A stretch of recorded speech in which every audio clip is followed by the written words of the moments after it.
to order. The purpose of this hearing is to issue the confirmation by the Wyoming Senate of, the first one on here is Cecilia Herbert to the position of Investment Funds Committee, which she has been nominated by the governor. And so if we're there, there she is. Thank you.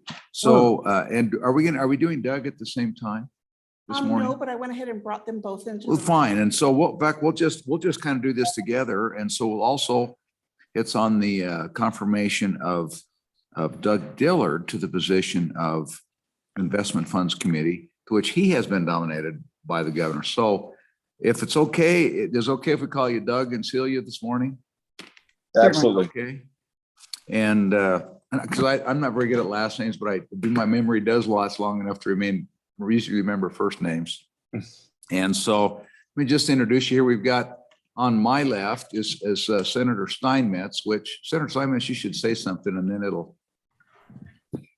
Good morning. Thank you for being with us today. And never went to Senator. There she is. That's Senator Steinmetz. And then I'm Senator Perkins, Chairman of the Joint Appropriations, which is, this committee is the Senate Appropriations Committee. I'm Chairman of the Senate Appropriations Committee. And I'm also the Chairman of the Capital Finance and Investments Committee, of which oversees the work of the Treasurer and works closely with IFC members. Senator Steinmetz is not yet on the IFC. To my right is Senator Hicks.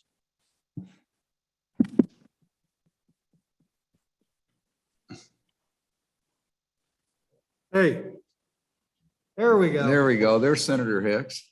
And then to my further right is Senator Guru. Good morning to my constituents from Teton County. There's Senator Guru. There we go. Good morning. And on the screen we have is Senator Kinski, who's on screen with us. Senator Kinski, have you been to the dentist and had Novocaine yet? Or are you still okay? It's coming up, so I'm looking forward to it with eager anticipation. That's okay, Dave. We couldn't hear you, but That's your the mouth's best moving you've and ever you're sounded, smiling. Gabe. Yeah, he's smiling today, and he's probably has his tongue where that tooth used to be. So anyway, get fixed and come back, Dave. And so with that, that's our committee members. And so if you could, believe it or not, we actually administer the oath. If you'd put your right arms to the square, if you'd raise your right arms. Do you swear or affirm that the testimony you give before this committee will be the truth? Celia? Yes, I do. And Dave, or Doug, excuse me?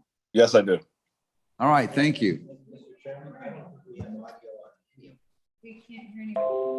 Let's check your audio. Your mouse moves, but we didn't hear anything. Can you hear me now? No, we're not hearing anything. How about me? Can you hear me? I think it's our side. Both of you show that you're off mute. We are. Yeah, we are. We're having some technical difficulty this morning.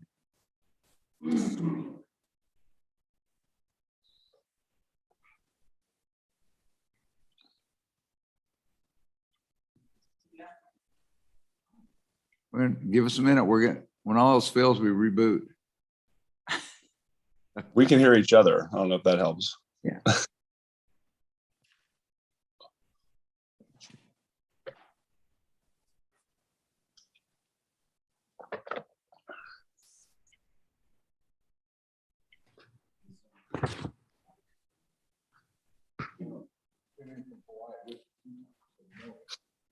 So, yeah, and we'll apologize. So it's Doug's in Hawaii, is that right? And so Doug, we're sorry. We're sorry. We know we're going to get you out of here for your tea time. Even if it doesn't happen, we'll figure this out. A long time away.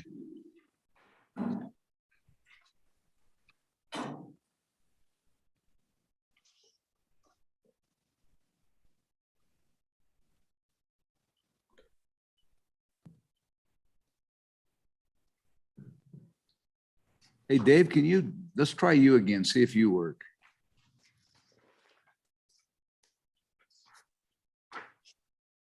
Okay, I'm unmuted. No, No. we're not getting anything. Okay.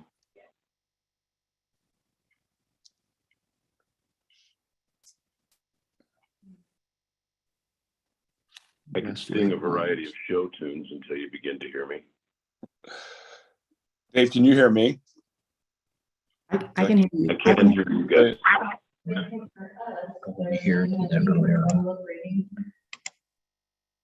Doug and Cecilia, can you hear me? Yes. Isn't that interesting? We can hear each other, but they can't hear us. Mine right here, so it doesn't do me any good. This is something to keep me off the screen. Why don't we do that? The other thing we'll do is, I'm about ready. Why don't we, since we've seen you, do you want to have them call your cell phone? Just put them on speaker.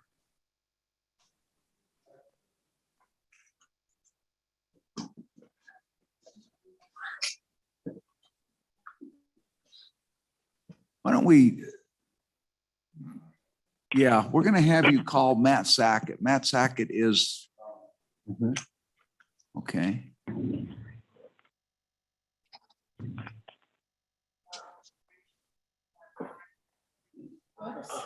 Do you want us to call now? Celia, Matt Sackett is calling you if you want to pick that up. Will do.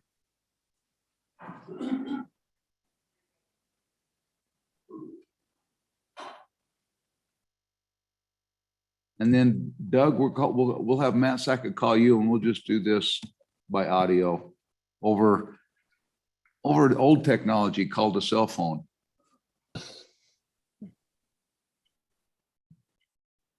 Did that make any difference? Can you hear me now, Drew? Hello?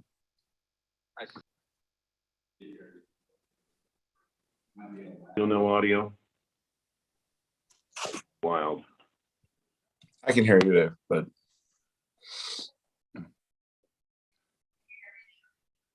So we can hear you. Can you hear me right now? Yes, yes. So it's going to be a little bit like talking in a stadium. So we have to talk slowly. Drew, can you hear me now? So we'll fix this, because what's going to happen here is we're just going to let you tell us a little bit about yourself and a little bit about your investment philosophies and your background. And then we'll see if we have a few questions. That makes sense? Drew, can you hear me now? No. I can hear you. I think I'm the only one. It's so odd. I've had a lot of problems with this, but never this one before. Yeah. Maybe if I'm going to leave and come back in. Senator, can you hear me now? But I can, my phone. Yeah. There's Cecilia.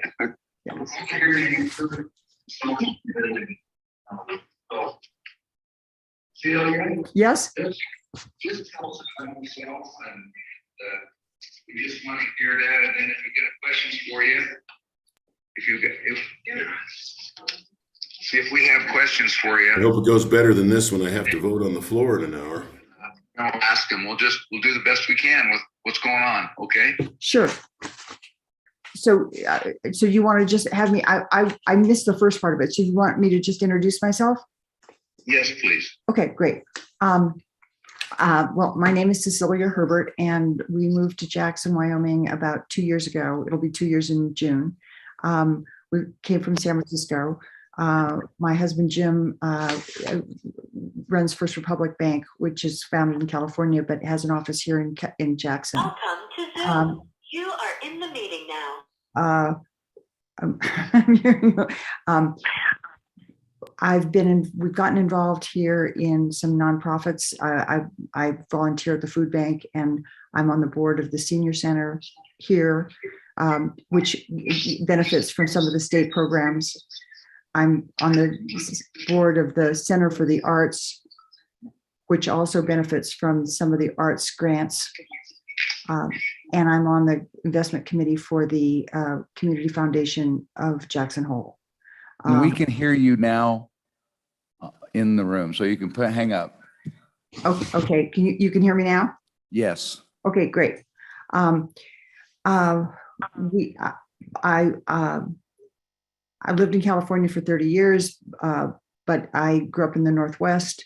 I went to Stanford undergraduate and Harvard Business School. I worked at JP Morgan in New York and then in San Francisco for close to 20 years. And then I've been on 6 mutual fund boards over a number of years, chairing pretty much everything: audit, finance, performance, nominating. My current biggest position probably is that I am on the board of iShares, which is the BlackRock exchange traded fund family. The funds, there's over 300 funds, and we have about $2.5 trillion under management. And in that role, clearly I'm not the investor, but I'm the overseer. And we take caring for our shareholders quite seriously in terms of risk and performance, but balancing safety as a key element. I have 3 grown children, one of whom is the reason we're in Jackson, because she moved here 10 years ago. I'm happy to answer any other questions, but I don't want to take too much of your time. Okay, well, thank you for that. So we'll just go out. Any questions from anybody on the committee? Vice President Hicks. Yeah, Mr. Chairman, Celia, just a couple of questions, and I'm sure you're expecting this. Is why do you want to be on the investment funds committee? I've gotten to, because of the 2 of the nonprofits that I'm working with in Jackson are the beneficiaries of the program.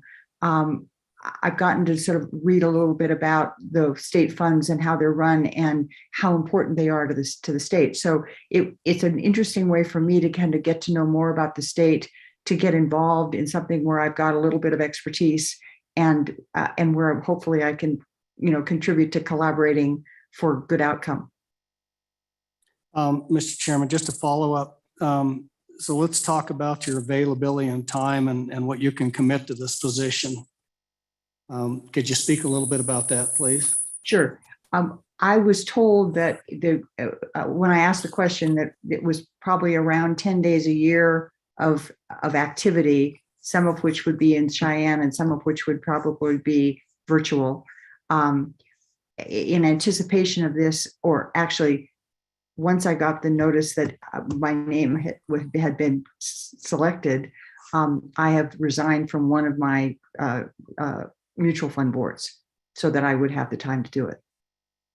Okay, and Mr. Chairman, just another one, where you currently serve as a board member in BlackRock. Do you see any conflicts or anything associated with primarily with the carbon-based economy and primarily that derives the funds for our investment comes from carbon? BlackRock has a pretty, first of all, I don't work for BlackRock and I don't own any BlackRock shares. I'm not allowed to own any BlackRock shares as a iShares board member. So I think that BlackRock has a strong ESG bent in terms of trying to provide opportunities for people who want to invest outside of certain areas, outside of carbon, for example. But there's a lot of strong, but I don't run those areas, and the BlackRock has plenty of opportunities for people who do want to invest in carbon to still invest. So while I'm really not part of them, but I don't think it would be a conflict even if I were. All right, thank you. Anything else from any members of the committee? So, and thank you for that. We appreciate that. Obviously, Cecilia, one of the things that we're working on in capital finance and closely related to appropriations is, I think you've probably had some discussions about, our efforts to create an in-house very professional staff of both investing. Folks that direct invest are actually trade on behalf of the state of Wyoming, as well as monitor a range of funds. We've got a number of challenges in our back office as far as accounting and trying to get that up to speed. I don't know that any of us had a full appreciation of what that was going to take. And so we're scrambling to catch up back there. And I'm just wondering, with looking at your resume and things, it looks to me like you do have some experience in both oversight and organization in back offices. And just, if you could help us understand a little bit about that background, and if you think you can, if you help us with some, if you think you have the ability to help us with some experience and insights in that area, be interested on your thoughts. My experience mostly in the middle office or the back office is probably is clearly oversight. I've worked in a couple of small mutual fund boards where there have been some issues with certain managers that didn't either have the group associated with them to be able to do a back office that was transparent and appropriate for a public fund. And so we basically worked with setting guidelines and setting parameters for improvement. And then we were a process orientation. We had a process orientation for trying to see that it got improved. So I think as a board member, I would look to the consultant the state uses and the recommendations they have to add to either whatever they are. And as I understand it right now, they're add to staff, and to get a accounting firm oversight that would help be able to improve the processes. And I think then the role would be to make sure that marches expeditiously down the road to get where you want to go. Right, and we obviously, I don't think we have any interest in having you roll up your sleeves and go into the back office, but well, maybe not. I won't speak for the treasurer, but from my perspective, I think this is new to us, and we're just looking for people that can keep us from stepping on our own necktie as we go down this road, and just some insight, at least from a high level of what types of systems and processes you'd be looking to find in an office. So I think that you're telling us that you at least have that high level overview and experience that you at least can keep us from going too far astray or doing something really dumb. That sound right? That sound about right to you? Yes. Yeah. Okay. Any other questions for Mr. Chairman? Go ahead, Mr. Vice President. Just one more question, Celia. So, given your position and where you're at, obviously you've got a tremendous background and stuff, but we're trying to strategically increase the ability of using Wyoming's investments to increase our returns on those. But given the current economic situations, can you give me kind of your philosophy as maybe investment philosophy is where we should be looking at the current and then maybe the 20-year horizon? Just to make sure I understand you, you're looking for sort of areas of investment, or are you looking, I'm not sure quite, can you just be a little more specific so I can be responsive? Yeah, so what we're trying to accomplish, Celia, with the IFC is to provide guidance to increase our return on our investments, the $25 billion that we currently have. And, we've gone through the pandemic, we've seen these cycles. So if you were to advise the state right now under the current situation of an investment strategy, maybe just broad categories, but also with the idea that we have a 20-year horizon, what would be your recommendation? Well, I care a lot about risk management in order to make sure that very hard-earned corpus doesn't get lost. But I think there's many ways that the state could improve its return in terms of I know there's some legislative constraints. I think there's some actual, 1890 constraints that came in to the rules at the time. And I think if one were to be able to modernize some of those constraints, look at those constraints, in a more modern sense of current investment management, I think you could have more growth opportunities. And I think generally having a more growth bias while maintaining a required amount of income has to be the future, or you won't get to where you want to go. Thank you. Okay, thank you. Well, we appreciate your time this morning. We appreciate your willingness to serve in this capacity. The pay is really great. I think it's nothing.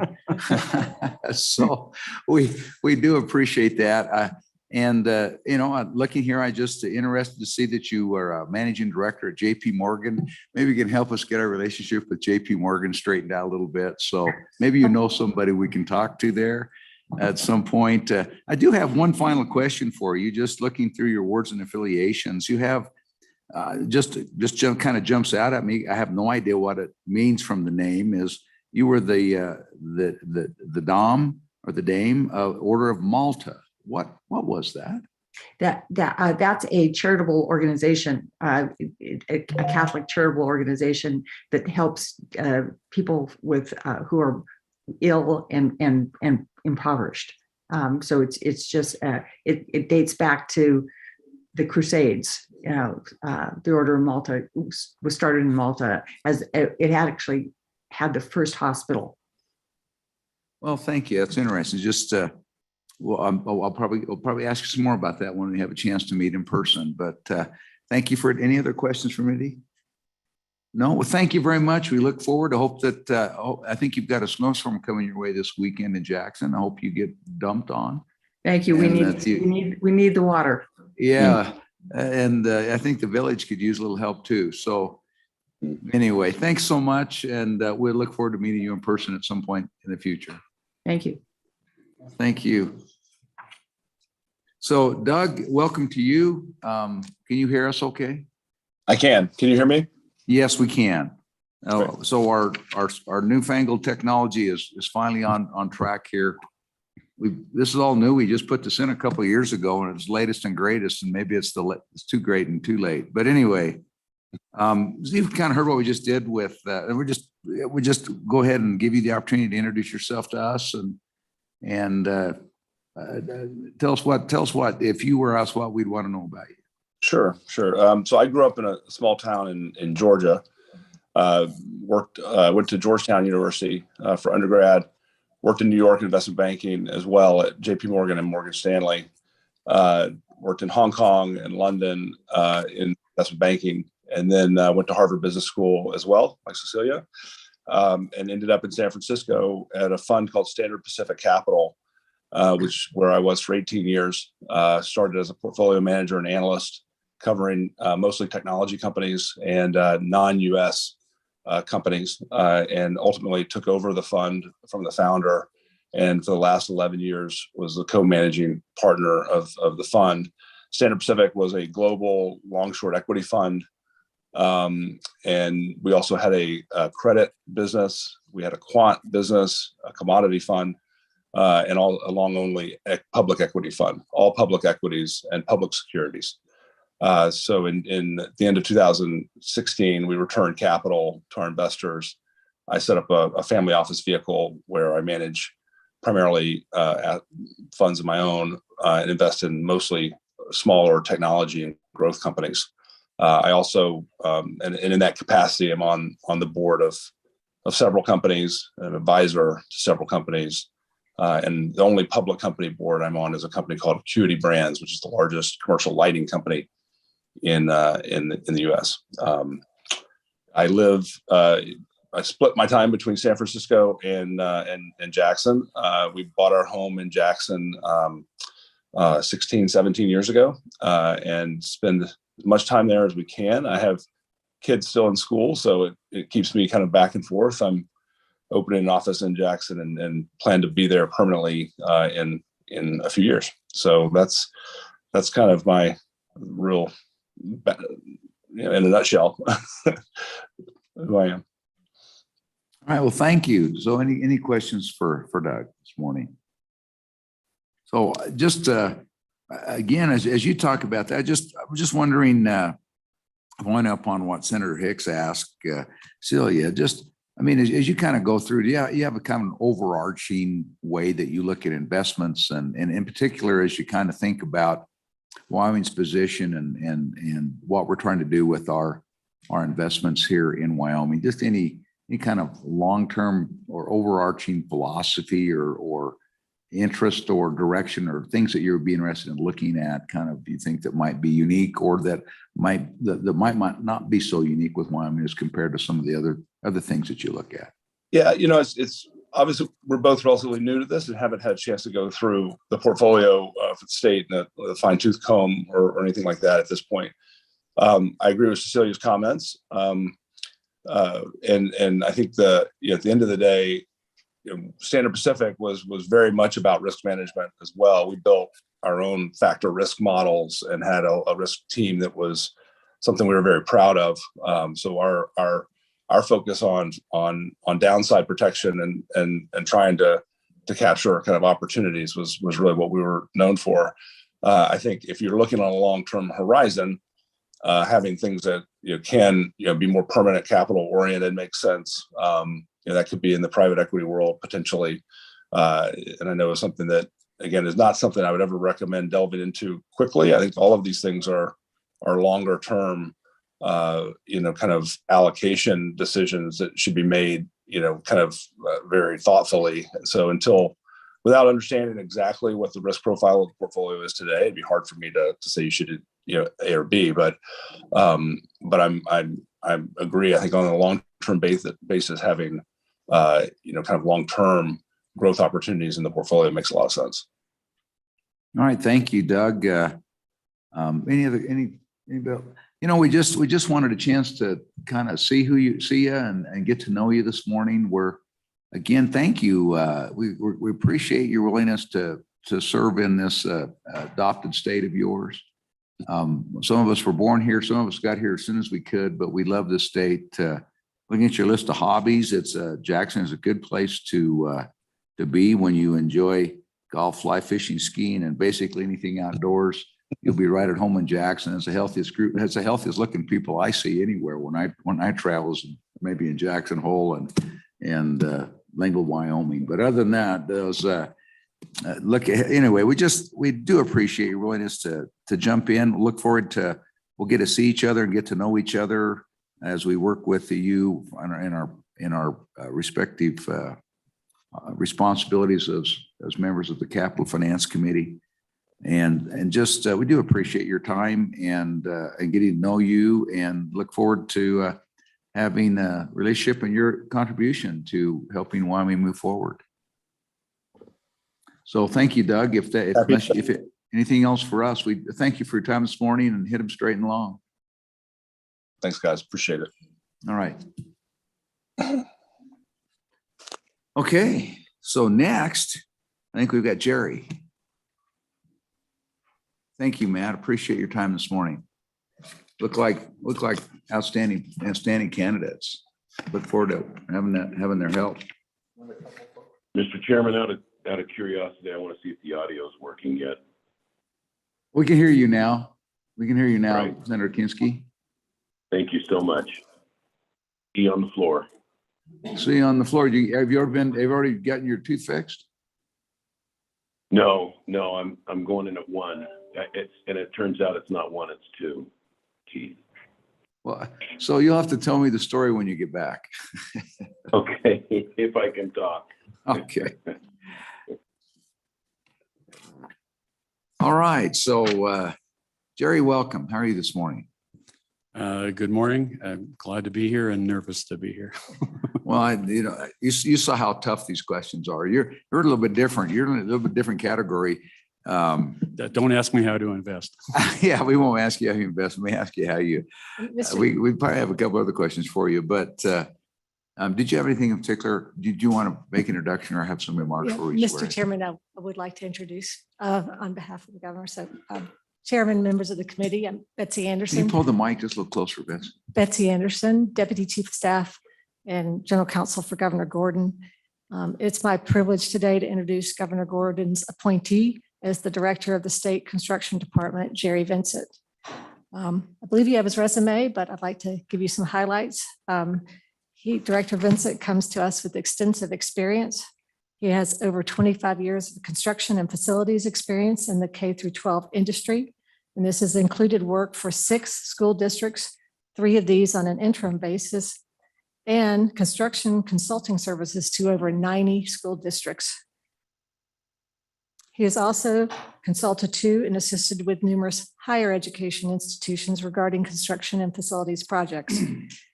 His career has included responsibility for or assistance with 17 capital improvement programs totaling over $8.9 billion. And he has also worked for 3 K through 12 architectural firms. He served as Vice President of K through 12 operations for a construction company consisting of general contractor hard bid, construction management, program management, and design build work.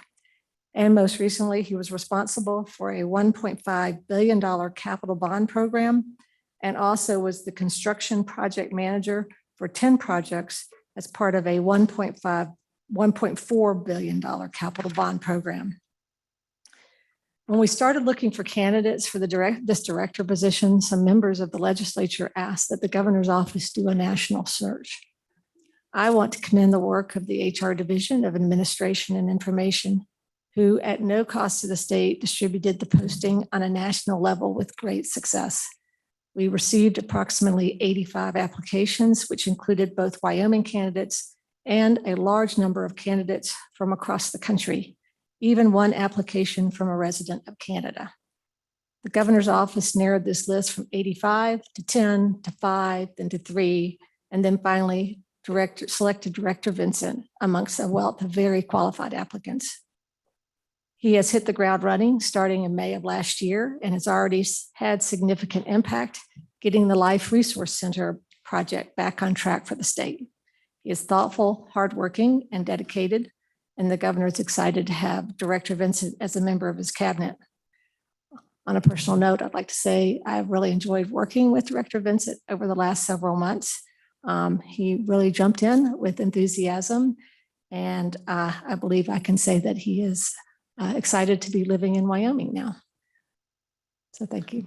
Well, thank you, Betsy. And so to get to start off with, just if we can, we just need to go through this swearing in, this swearing. We're going to swear at you. We're going to have you swear you in. But Jerry, this hearing is on the issue of confirmation of Jerry Vincent to the position of Director of the State Construction Department, to which he has been nominated by the governor. So if we'll go ahead and administer the oath. So if you'd raise your right hand.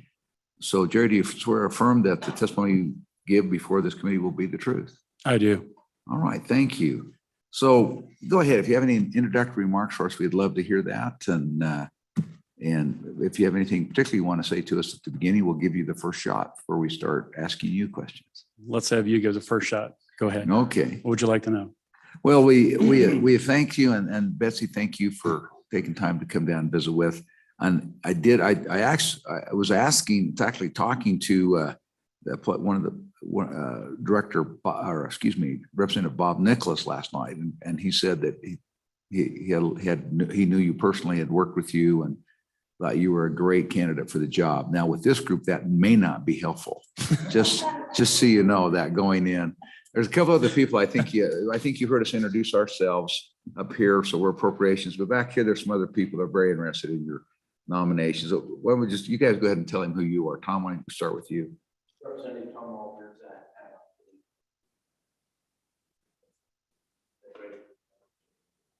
Okay, Bill. And Senator Bill Brandon from Casper, facility several years and had an opportunity to hear it really on the first day he was here. Mm-hmm. And Stephen? Senator Stephen Patrick, chairman. I've spent many hours.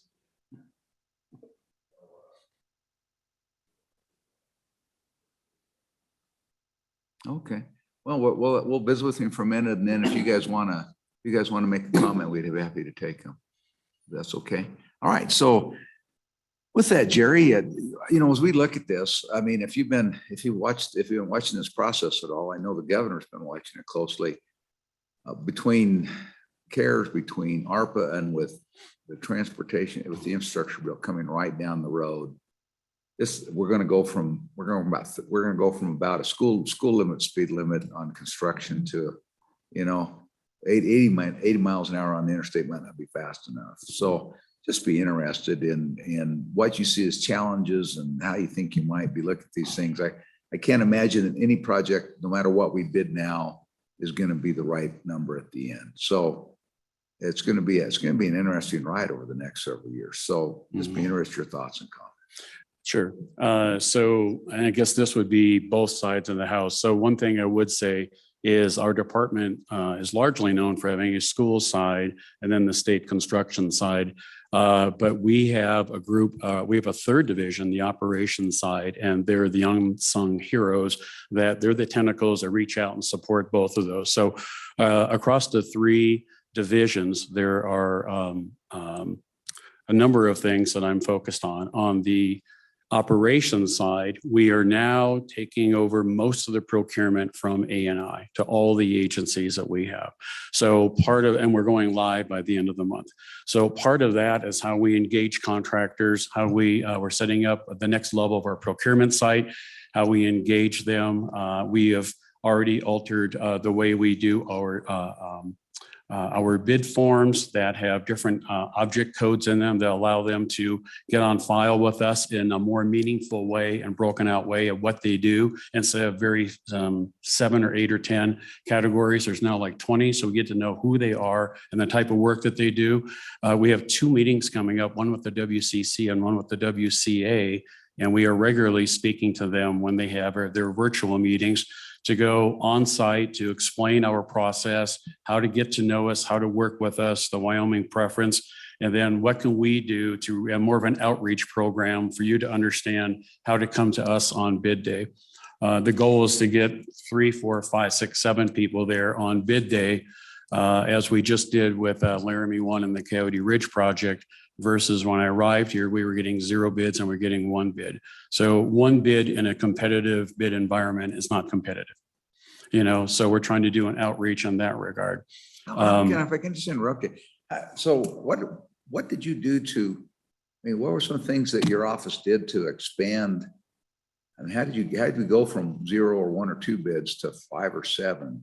In the environment, because it's a hot environment right now. So we're still rolling it out, and we can't take all the credit. As you said, with the funnel trickling on the dollars to contractors, I think are getting more hungry and they're coming back. I also think that they're recovering from lack of staff due to COVID. There are a lot of people staying home. For the laborers that can get 2 other pots of money available to them right now versus the delta of everything have to going out and work, it's not that great. There's a lot of stay at home, but they're coming back. They're retraining them, even the unskilled. And so I think the contractor community has done a good job of policing themselves and trying to get back on track, being competitive on bid day. There's a while there where when there's only 1 or 2 bidders, your overhead and profit number you turn in on bid day can be what you need it to be because there's not a lot of competition. So I think they're sharpening their pencil, to give them credit, and they're showing up at the table. We are just providing the mechanism to get them there and to keep them there and to say, is there anything else we can do, in order to make things clear, understandable, how to do work with the state of Wyoming. Okay, thank you. Mr. Chairman. Go ahead, Mr. I'm really curious, Jerry, about your experience with design build, and it's been on the books for a long, long time with the state of Wyoming, but it's been kind of the traditional construction engineering methodology. But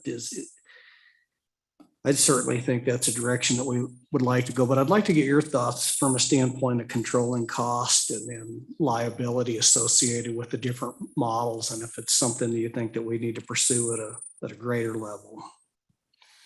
Sure, Mr. Chair, Senator Hicks. So I would tell you, even the models, the different delivery methods that Betsy first brought up, there's even more. There's what's called agency CM and CM multiple prime. And I don't think any delivery method is the answer to all the questions. It depends on the project, it depends on the timeline, it depends on what you're trying to do. For example, in design build, if you are spanning any greater than 120 feet, with the size of your building and trying to go without columns and something like that, there's limitations on what you do at design build. If you're doing second story and some things of that nature. But I have found design build to have many benefits, used it a lot in our military work. And then you even go inside design build, you get inside what's called a MAC program, multiple word contract, and then you do IDIQ. I like the concept of the architect working with and for the contractor, so there's no finger pointing. And I think there's a lot of benefits in that regard. In CMAR or CMGC, the advantages, disadvantages is that they are there in a pre-construction era of the project. And so they're there to help you with the planning and the understanding, and they can be very helpful in that way. But once you go through open book bid buyout and all the subcontractor numbers are exposed, I have found many times they just turn into the typical general contractor. All the way out through the rest of the job, especially when you sign a guaranteed maximum price. They can't help but figure out how to push that back on you instead of them. You need to be fair. You need to figure out how that works. And design bid build is just, you're throwing a party. You're not sure anybody's going to come. What that number is going to be and how many are going to show up. But when you do, you have most people who are coming in from a pure competitive standpoint instead of negotiated.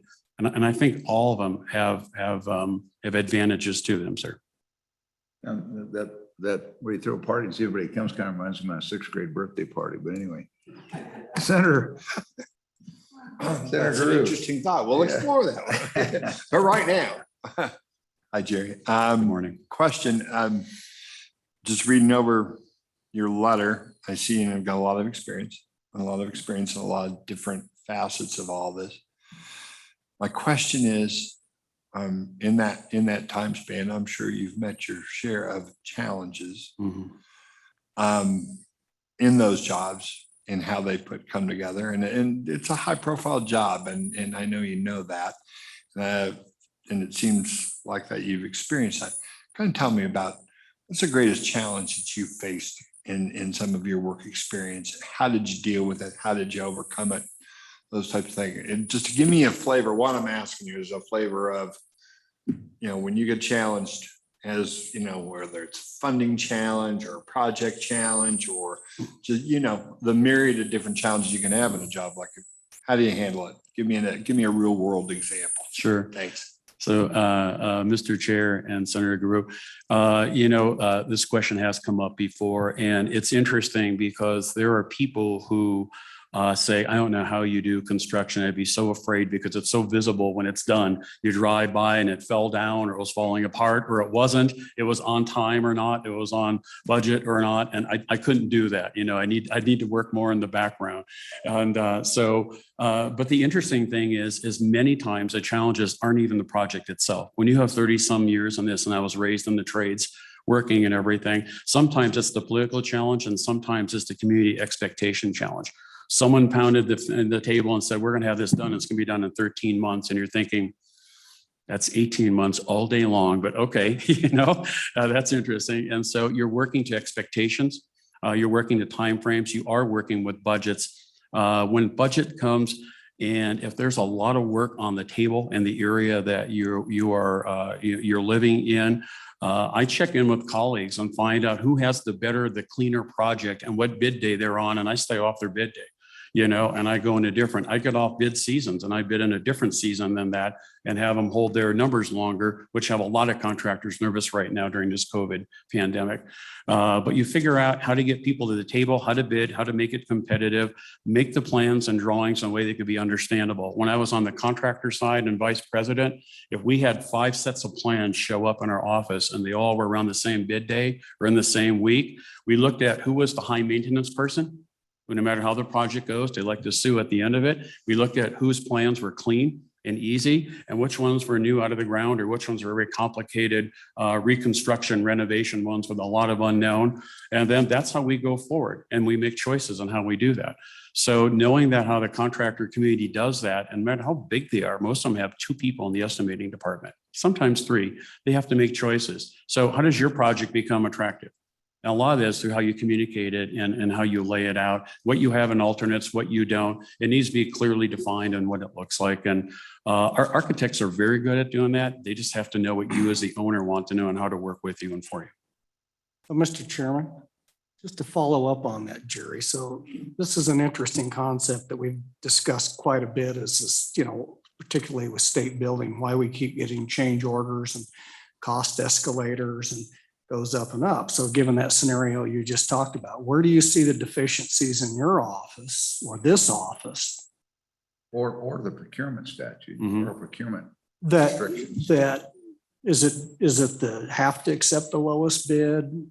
So where do we need to be able to do exactly what you just said, is to have the ability to go in there and say, this is probably an area that we shouldn't accept a bid because of all the unknowns associated with the vagaries in the plans, the lack of detail. Where do you see that going? Because that is a big issue. Sure.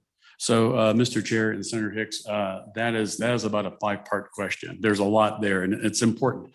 So it's a number of things. I think with the way all the CapCon procurement is rolling with us within our state construction department rules, within statute, we are now in the lead on being able to control some of that and how it rolls out and through our website, and we were not before. I think we're taking a hard look right now at our bid waiver exception request system. In the past, I would say that there were too many exceptions allowed that did not do the public bid route. And so we're going more in depth and having to explain why the situation is. We've already notated out to the departments that and the other agencies that now I have to sign off on this starting in January, and that I need a reason why this happened, not just because it was convenient and the person was already out there. So that the waivers are going to be more scrutinized, and even after the waiver may or may not get approved, it's like, what are we going to do? Working with the agencies on what are we going to do to keep this from happening next time, instead of we'll just go to the department and ask for a waiver. So we're taking a hard look at that. On the construction side of the house, it's just a matter of we're just starting these, because our state projects don't come around often. I got here in time to see 3 end, monitor the landing of the Thyra Thompson office building in Casper, which has been going well, even with the changes there. And then also, as Betsy mentioned, one of the key interview items is how do you get a Wyoming Life Resource Center that both parties are about ready to chain link shut and put a padlock on it and say, let's start over. How do you get that back to the table, which is to your question. In the 700 some projects I've done, I've had about 10 Wyoming Life Resource Centers. So they're not very many, but they're extremely challenging. And they all will have a little difference to them. Sometimes in this case, there was a lot of unforeseen in the ground getting going. But I think a fair amount of it was the complexity of the project, possibly the way it was bid. And then did anybody really do anything to instill chemistry and work with one another in communication in the beginning? And I think a lot of those were missing. And so what I brought to the table this summer, really was, I think really the second oar, because there was just one oar and the boat was just kind of rowing in a circle. And so we have a direction now and we're heading there.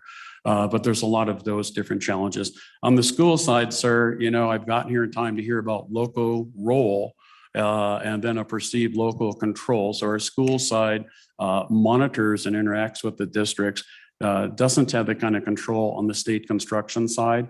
And I just, I know this is being televised, but I'll just tell you, I think there's a lot more dollars there that could be pulled in, that could be reined in and managed better. There are districts who do a very good job managing themselves. But when we are in charge per statute of making value engineering recommendations, and whether they're all taken or in an era because you all pay everything, everything's sole sourced, and when an HVAC subcontractor, someone knows they're the only game in town, and you don't specify or equal in your bid documents, Why would they sharpen their pencil? Why would they need to, right? And that's on and on, all the way down the list. So I believe on the school side, what I have noticed in 10 months is I think the question before us that I'd like to have conversations with the School Facilities Committee, the Select Committee on School Facilities, and the Governor's Office is there's what's very interesting to me when I ask elected officials, when I ask school districts, and I ask others, where do you think the state of schools are right now? I get three very distinct answers. We dumped 3 to 4 million in since 2002. Check the box, it's over. We're done, we solved it. I'll have others say we're very much in a new construction program. And the new construction program, if you're not aware, says you need to keep climbing in a facilities condition index score until your number arrives. You do a new school, you mothball the old one for some amount of time, and you ask us for demolition money, and then you wipe it out. That's very costly to do so, especially with the average cost of a new school these days. And so the third group says, I believe we're in an asset preservation mode. And that's the route I really believe we are and should be. I've seen thousands of schools up and down the West Coast, about 50 here. Appreciate it, but we're gonna have to gavel in Yeah. about 5 minutes. I'm so sorry. Okay, yeah, I told you it was a big question. It was a big question. We Thank may, you, sir. yeah, sometime we just need to get together and visit some about the things that we see from our view as appropriators and. Apologize. And but anyways, we're just out. I wish we'd had more time. Really quick, you guys don't want to say anything real quick about Jerry? Just real quick, Mr. Chairman, I was actually on the hiring committee. Now I was on the SEC and spent quite a bit of time. We spent a lot of time about 5 years before. Very on board. Involvement on that state office. Directors helped us to get a land project. Very proud of the fact that we're going to give money back to you guys on that. I think it's the right guy. I had one the other day. He was at Atlanta the other day, and then I had to reach out to him on the Star Valley project. I think he's somewhere else. That was a run. You gotta run hard. All right, thanks. Stephen? Thank you. Real quickly, thanks. Great mentors. Criminal inspected. I worked a lot for the interim with Jerry. Tell you he's always available. Get him anytime. Night, day, weekend. Answers every question I have. Not only that, was when he first ran, he went and made a one coach. So he did understand our state, all our districts. I participated with them. One person I found some by Zoom. I can tell you that he has a very good grasp of what our out there. So I just want to close Jerry as your liaison to the work on that side of it, as well as this side. Great guy. Hope you agree. Hey, thanks. So Tom, you want to bring it home, Tom? I agree with both of these guys. Okay, and we're all late now, so.